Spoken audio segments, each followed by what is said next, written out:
what's going on, everybody? Movie Phantom here, and guess what? We're coming to you a lot earlier today. The Phantom's playing hooky today, I ain't gonna lie to you. Got a couple interviews set for this week and everything, or I had a few interviews already set up. I got callbacks on both of them, and they both look like they're gonna be great, so went ahead and just kind of played hooky. It's alright, they don't know who, my alter ego, they don't know that he's actually the Movie Phantom in real life, because I didn't share it much with him, so. This won't be incriminating or anything. So anyways, yes, I'm hitting you guys up here early in the afternoon. It feels great, it's a lovely day. The fan's a lot happier, more awake. So this is the perfect time to be doing the viewer comments. So, bam, here we go. Now, once again, so last week I started getting back into posting my trivia. I know I went a couple weeks without doing trivia at all. So, started posting all my trivia and everything, and started posting about Repo Genetic Opera.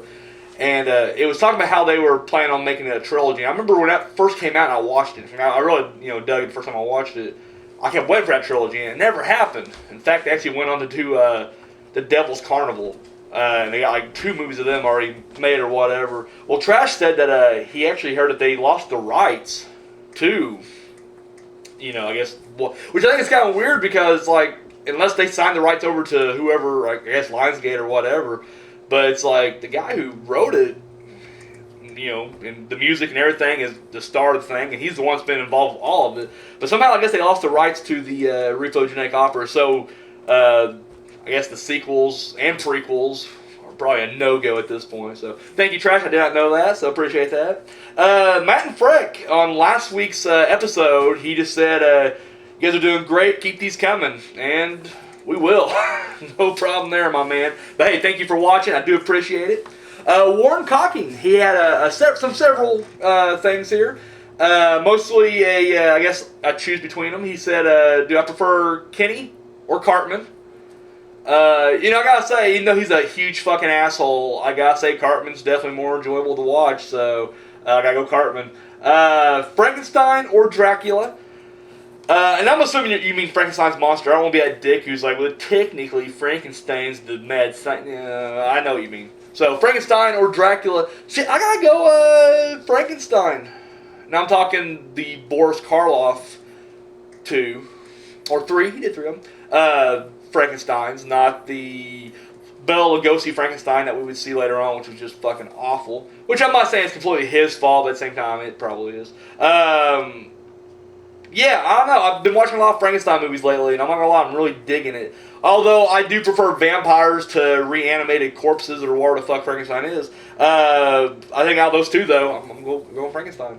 Wolfman or the Invisible Man? Wolfman. Although, I mean, once again, the Invisible Man, that'd be a cooler... I think if I had a choice to be a werewolf or an Invisible Man, I'm taking the Invisible Man. I'm not gonna lie, doing a lot of weird, deviant stuff. Like, I'm not even gonna admit it. Like, I'm not even gonna, try to hide behind it. I'm definitely gonna admit it. It's gonna be some crazy shit going on out there. Rape-related? I'm joking. So, anyways, what's my favorite Alien film? And, I'm just gonna... I don't know if you meant, from the Alien franchise or just extraterrestrials in general. I'm gonna go ahead and just say it's the same either way, and it will be the first Alien movie. Like, I just fucking love Alien. I think it's damn near a flawless fucking movie. Yeah, so that's... and then finally, he wants to know what my thoughts on Goodnight Mommy, the trailer. The trailer looked bad, actually. The trailer looks good. My problem with the trailer is... it looks like it's going to be like a slow-burning, building, type, to a crazy climax. I just hope the crazy climax is there. And what I mean by that is, earlier, no, it wasn't this year, it was last year, I watched a movie called Honeymoon. And I was fucking pumped for it. The trailer looked awesome. And it was a low-budget type thing. I knew going in it was going to be more psychological. I knew it was going to be more drama-ish. Because you can just tell, I mean, it was just like, 2 people who just got married are now having problems with their thing, and she's acting weird. So I knew ahead of time, it wasn't just going to be a ball. I mean, I can do that. I like movies that have that slow building tension to them.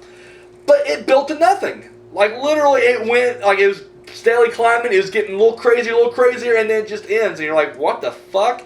And when I see this, the trailer for Goodnight Mommy, I kind of feel the same way. Like, it's probably going to end up, I'm afraid it's going to keep building, and then right when you get that climax, they're like, fuck it, we're done. Close, shut the camera off, we're done.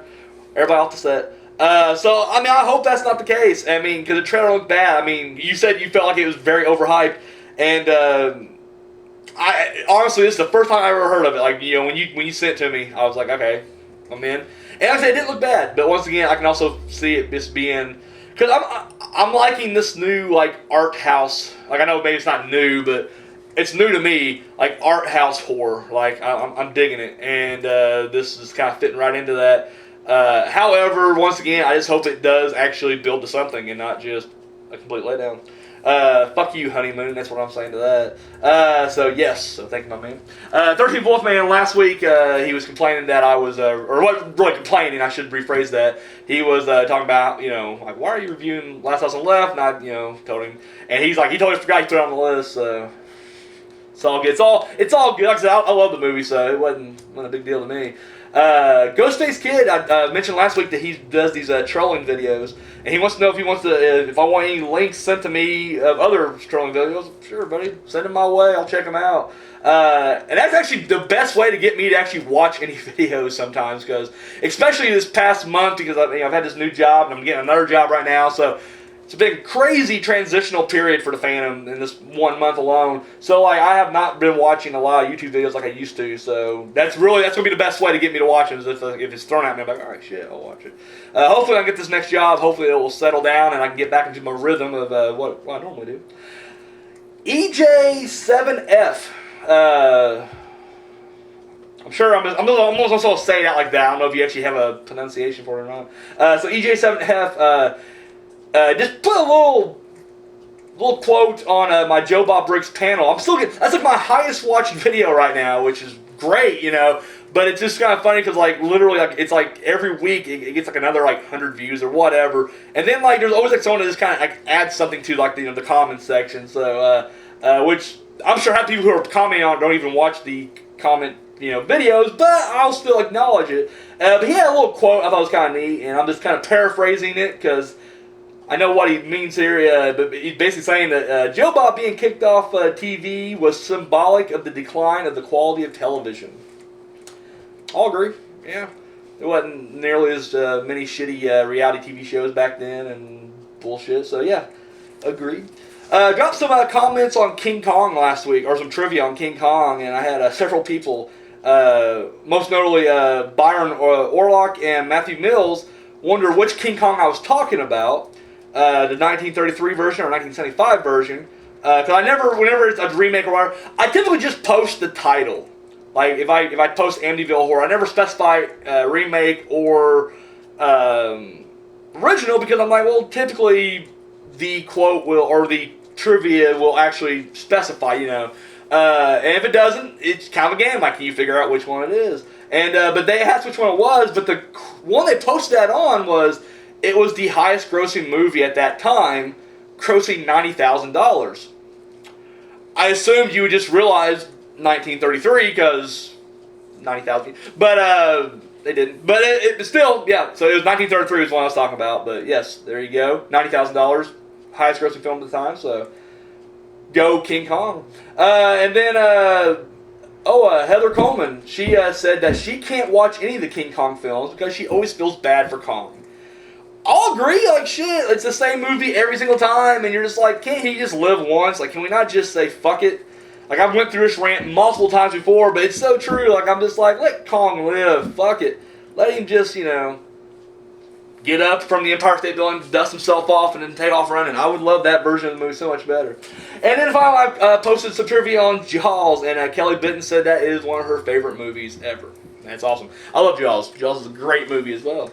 So I want to thank everybody who took the time out to comment or ask the questions or what have you. Means a lot to me. Once again, this segment would be so much shorter if you didn't. Like, literally, I think even if I had no comments, I would come on here and be like, well, guys, last week, nobody said shit. And so if you want to leave it, I would keep going, but still, once again, it just means a lot to me that you guys, do participate with, whatever the show may be, whether it's the Sunday Showdown or my top 3 or what have you. It does mean a lot to me personally. It really does. So thank you guys. You guys all rock out there. Like I said, it's great that we're part of the community. Like I said, I always do my best when everybody has their own Q&As. I jump in there when I can. I absolutely do. In fact, now the things going around right now is everybody's doing like their top 50. And so I'm gonna jump on that and everything as well. So like I said, I always try to participate whenever the community's doing whatever. So it just means a lot that you guys jump on mine as well. So thank you so much. Once again, you guys have any questions for not just me but any of my past guests? That's another thing I want to run by you guys real quick actually, and maybe you guys can kind of help me. This would be a side note as opposed to whatever we want to ask. Regardless. Since we've kind of shifted formats, because prior to the hiatus, I would just do a big hour-long show every week. And don't get me wrong, the views weren't bad. I mean, I still had that core group of people follow me and everything else like that. But I just felt like, the hour shows were just too long. Unfortunately, though, the hour shows was easier to get people to show up, right there. Whereas when you break it up, people work during the week and everything like that. So I thought about maybe doing some kind of a special to get some guests to come back. Because I've been getting a lot of people saying, hey, where's, the Corn Children at? Or, hey, where's Misery at? We haven't seen Jimbo except, like, once, and we love Jimbo, Whatever the case may be, everybody's like, hey, where are these people at? And, of course, don't get me wrong, Simon Terrell and the Man with No Name, and, well, Lynch came back not so long ago. But, we've had our, we got our share of, whatever. But, so, yeah, I was thinking maybe to do some kind of a special, but I don't know what to do. Like, what...